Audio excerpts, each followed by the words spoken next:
Hello everyone, हम आज से थ्योरी ऑफ ऑटोमेटा पढ़ेंगे। थ्योरी ऑफ ऑटोमेटा एक बहुत ज़्यादा इम्पॉर्टेंट सब्जेक्ट है। ठीक है, अगर आप थ्योरी ऑफ ऑटोमेटा को समझ जाएं तो आपको कंपाइलर कंस्ट्रक्शन और एआई में बहुत ज़्यादा मदद मिल सकती है।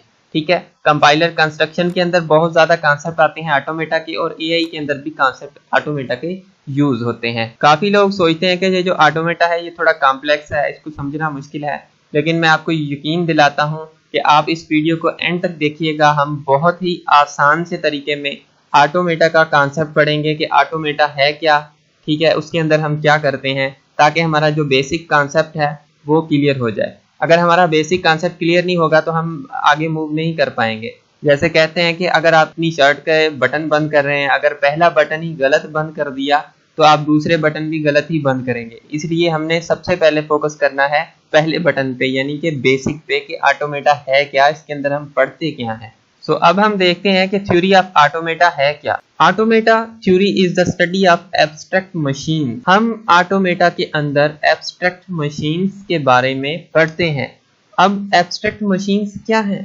सवाल ये उठता है कि एब्स्ट्रैक्ट मशीन क्या है। आइए हम सबसे पहले एब्स्ट्रैक्ट मशीन को डिस्कस करते हैं कि एब्स्ट्रैक्ट मशीन्स हैं क्या। So an abstract machine also called abstract computer. हम क्या करते हैं कि थ्योरी ऑफ ऑटोमेटा के अंदर एक एब्स्ट्रैक्ट मशीन डिजाइन करते हैं या एक एब्स्ट्रैक्ट कंप्यूटर डिजाइन करते हैं, जिसके अंदर क्या होता है कि एक थ्योरेटिकल मॉडल बनता है कंप्यूटर हार्डवेयर का या सॉफ्टवेयर का। ठीक है, यानी कि हम क्या करते हैं, कंप्यूटर हार्डवेयर का या कंप्यूटर सॉफ्टवेयर का एक थ्योरेटिकल मॉडल डिजाइन करते हैं, और उस मॉडल को डिजाइन करने के बाद हम देखते हैं कि ये मॉडल कैसे वर्क करेगा, कितनी स्पीड से वर्क करेगा, कितना स्पेस लेगा, मतलब ये सारी चीजें हम उस मॉडल के अंदर करते हैं। ठीक है, हम ऑटोमेटा के अंदर एब्स्ट्रैक्ट मशीन डिजाइन करते हैं। ठीक है, हम एक मशीन डिजाइन करते हैं थ्योरी ऑफ ऑटोमेटा में। एक्चुअल में जो इसका रियल वर्क है, जो रियल चीज है, मैं आपको बता रहा हूँ कि हम क्या करते हैं, ऑटोमेटा के अंदर मशीन डिजाइन करते हैं। सपोज करेंगे ये वाली हमारी एक मशीन है, और मशीन को हम क्या करते हैं, सेट ऑफ इनपुट देते हैं।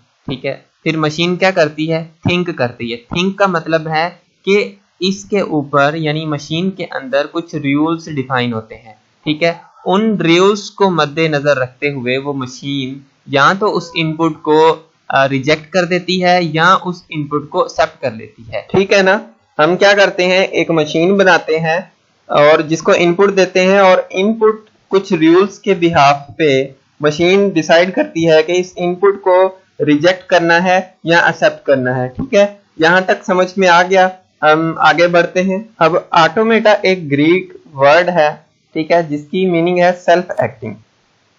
ऐसी मशीन्स जो ऑटोमेटिक वर्क करें, यानी कि खुद ब खुद वर्क करें। हम ऑटोमेटा के अंदर ऐसी मशीन्स डिजाइन करते हैं जो खुद ब खुद वर्क करती हैं। ठीक है, फॉर एग्जांपल एटीएम क्या है, एटीएम हमारी एक मशीन है, ठीक है, जिसको हम इनपुट देते हैं, और एटीएम के अंदर कुछ रूल्स डिफाइन होते हैं। रूल्स कैसे डिफाइन होते हैं, हम प्रोग्रामिंग के थ्रू रूल्स उसके अंदर डिफाइन होते हैं कि अगर कोई एटीएम कार्ड लगा रहा है, उसके अंदर बैलेंस होगा तो फिर ही वो उसको एक्सेप्ट करेगा, यानी कि उसको पैसे निकाल के देगा एटीएम। अगर उसके अंदर पैसे नहीं है तो वो कहेगा कि सॉरी पैसे नहीं है। तो ये हमारी एक क्या है, एक मशीन है जो सेल्फ एक्टिंग है, खुद ब खुद वर्क कर रही है। ठीक है, हमें उसको बताना तो नहीं पड़ता, या वहां पे कोई बंदा तो नहीं बैठा होता मशीन के अंदर कि उसने वर्क करना है। ठीक है, तो ये एक क्या है, एक सेल्फ एक्टिंग मशीन है। कंपाइलर क्या है हमारा, कंपाइलर एक सेल्फ एक्टिंग मशीन है जिसको हम इनपुट देते हैं, और कंपाइलर के अंदर हमारे कुछ रूल्स डिफाइन होते हैं। उस रूल्स के बिहाफ पे कंपाइलर या तो उस इनपुट को एक्सेप्ट करता है, यानी कि आउटपुट देता है, या उसको रिजेक्ट कर देता है। अब कंपाइलर के अंदर हम जो रूल्स डिफाइन करते हैं, ठीक है, वो रूल्स जो होते हैं उसके बिहाफ पे कंपाइलर ने वर्क करना है। एटीएम ने भी उस रूल्स के बिहाफ पे वर्क करना है। यहाँ पे हम पढ़ के आए थे कि हम इनपुट देते हैं तो उसके ऊपर कुछ रूल्स होते हैं, जिस रूल्स के बिहाफ पे हमारी जो मशीन है उस इनपुट को एक्सेप्ट करती है या रिजेक्ट करती है। ठीक है, ऐसे ही कंपाइलर भी इन रूल्स के बिहाफ पे उस इनपुट को एक्सेप्ट करेगा या रिजेक्ट करेगा। लेकिन ऐसा नहीं हो सकता कि एक जावा का कंपाइलर है, उसके अंदर हम C++ का कोड लिखें तो वो रन करे, वो रन नहीं करेगा, क्योंकि जावा के कंपाइलर के अंदर जावा के रूल्स डिफाइन है, तो वो C++ का प्रोग्राम कैसे कंपाइल करेगा। ठीक है, तो ये थ्योरी ऑफ ऑटोमेटा जिसका थोड़ा सा ओवरव्यू था, एक बेसिक कॉन्सेप्ट था कि थ्योरी ऑफ ऑटोमेटा है क्या, जिसके अंदर हम पढ़ते क्या हैं। अब ऑटोमेटा के अंदर जो बेसिक चीज है जिससे हम डील करते हैं वो होती है हमारी लैंग्वेज। अब लैंग्वेज क्या है, लैंग्वेज के अंदर हमारी दो चीजें आती हैं। लैंग्वेज के अंदर दो चीजें आती हैं, एक आता है हमारा अल्फाबेट्स, दूसरे आते हैं हमारे रूल्स। अब ये दोनों चीजें हमने पढ़नी है। अल्फाबेट्स क्या है, इनको पढ़ने से पहले एक और चीज हमें पढ़नी पड़ेगी, हमें पढ़ना पड़ेगा कि सिंबल क्या है। सिंबल है any single object like 1 a @ कोई भी सिंगल सिंबल। ठीक है, उसको हम क्या कहते हैं, सिंगल ऑब्जेक्ट, कोई भी सिंगल ऑब्जेक्ट लाइक 1 a @ इनको हम सिंबल कहते हैं। ठीक है, सिंबल हमारी कोई भी हो सकती है, 1 भी हो सकता है, अल्फाबेट यानी कि ABC के ये हमारे अल्फाबेट हैं जो ये भी हो सकते हैं, और हमारी जो दूसरे आस्की सिंबल्स हैं वो भी हो सकती हैं। ठीक है, हम यहाँ पे थ्योरी ऑफ ऑटोमेटा की बात कर रहे हैं। ठीक है, यहाँ पे हम A को अल्फाबेट नहीं कहेंगे, ठीक है ना, इस वक्त अल्फाबेट नहीं कहेंगे ऐसे जब ये सिंगल सिंबल लिखी हुई है यहाँ पे। ठीक है, सो मतलब कि आपने इसको ऑटोमेटा के सेंस में देखना है। ठीक है, अब अल्फाबेट क्या है, finite non empty set of symbols. कोई भी फाइनेट और नॉन इम्पटी सेट हो सिंबल्स का, उसको हम अल्फाबेट कहते हैं। सिंबल्स हमने यहाँ पे पढ़ी हैं कि ये वाली हमारी सिंबल्स हैं, तो मैं आपको इसका एक एग्जांपल देता हूँ। हम इसको सबसे पहले तो शो कराते हैं इस सिंबल से, ठीक है ना, इक्वल टू, ये हमारा सेट हो गया, इसके अंदर सपोज मैं कर दूं AB, तो ये क्या हो गई, हमारी अल्फाबेट हो गई। ठीक है ना, ये अल्फाबेट हो गई हमारी, ये भी अल्फाबेट हो गई हमारी। ठीक है, ये भी अल्फाबेट हो गई। अब रूल्स मैं आपको बाद में बताता हूँ, इसका एग्जाम्पल करेंगे तो आपको रूल्स का कॉन्सेप्ट क्लियर हो जाएगा कि रूल्स क्या है। सबसे पहले हम एक और चीज पढ़ते हैं अल्फाबेट के बाद, वो है हमारी स्ट्रिंग। अब स्ट्रिंग क्या है, combination of symbols taken from alphabet, या टेकन फ्रॉम हम कह सकते हैं कि सेट ऑफ अल्फाबेट। हम सिंबल्स का कॉम्बिनेशन उठाएं सेट ऑफ अल्फाबेट से। ठीक है, यहाँ पे सेट ऑफ अल्फाबेट क्या है, A, B है, तो हमारी यहाँ पे स्ट्रिंग बन सकती है एक A, B। ठीक है, दूसरी हमारी स्ट्रिंग बन सकती है B, A। ये दोनों क्या है, हमारी स्ट्रिंग्स हैं। ठीक है, हमने क्या किया है, इनको इस अल्फाबेट के सेट से उठाया है, तो ये हमारी क्या हो गई है, स्ट्रिंग्स हो गई हैं। अब आप सपोज करें कि ये हमें एक सेट ऑफ अल्फाबेट दिया गया है और हमें कहा गया है कि इससे आपने स्ट्रिंग डिजाइन करनी है। ठीक है, सो स्ट्रिंग में डिजाइन यहाँ से करता हूँ, सपोज ABC ये स्ट्रिंग है हमारी एक। ठीक है, BCA स्ट्रिंग है हमारी जो इन अल्फाबेट से बन रही है, ZAO स्ट्रिंग है हमारी एक जो इन अल्फाबेट से बन रही है। ठीक है, अगर मैं कहूँ कि सपोज के मैंगो, ठीक है, ये क्या है, हमारी एक स्ट्रिंग है, लेकिन साथ साथ में ये वर्ड भी है। ठीक है, वर्ड क्या है, अब वर्ड क्या है, combination of symbols taken from set of alphabet.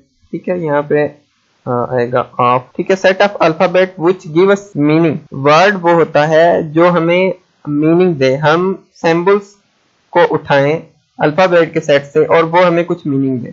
यहाँ पे हमने मैंगो लिखा है, मैंगो हमें कोई मीनिंग दे रहा है तो हम इसको कहेंगे ये वर्ड है। लेकिन जो आप सिंबल्स कंबाइन करें और वो मीनिंग्स ना दें तो उनको हम कहते हैं स्ट्रिंग्स। ठीक है, स्ट्रिंग और वर्ड के अंदर ये डिफरेंस है, आपने ये चीज ध्यान में रखनी है। ठीक है, सपोज करें बुक, ये हमारा एक वर्ड है, लेकिन मैं कहूँ ये हमारी एक स्ट्रिंग है क्योंकि ये कोई मीनिंग नहीं दे रही। ये वाला कॉन्सेप्ट भी हम ऑटोमेटा के अंदर पढ़ते हैं, ये चीज आपने जहन में रखनी है। अब आप देखें, यहाँ पे हम एक एग्जाम्पल ले रहे हैं। इस एग्जाम्पल के अंदर यहाँ पे हमें एक सेट ऑफ अल्फाबेट दिया गया है जिसके अंदर ABC अप टू Z है। ठीक है, ये सेट ऑफ अल्फाबेट है और हमें कहा क्या है कि construct all the strings that start from A। आप ऐसी सारी स्ट्रिंग्स बनाएं जो जिनकी स्टार्टिंग A से हो। तो यहाँ पे हमारी एक चीज आती है, वो है रूल। ये वाली जो स्टेटमेंट है, ये वाला हमारा रूल है।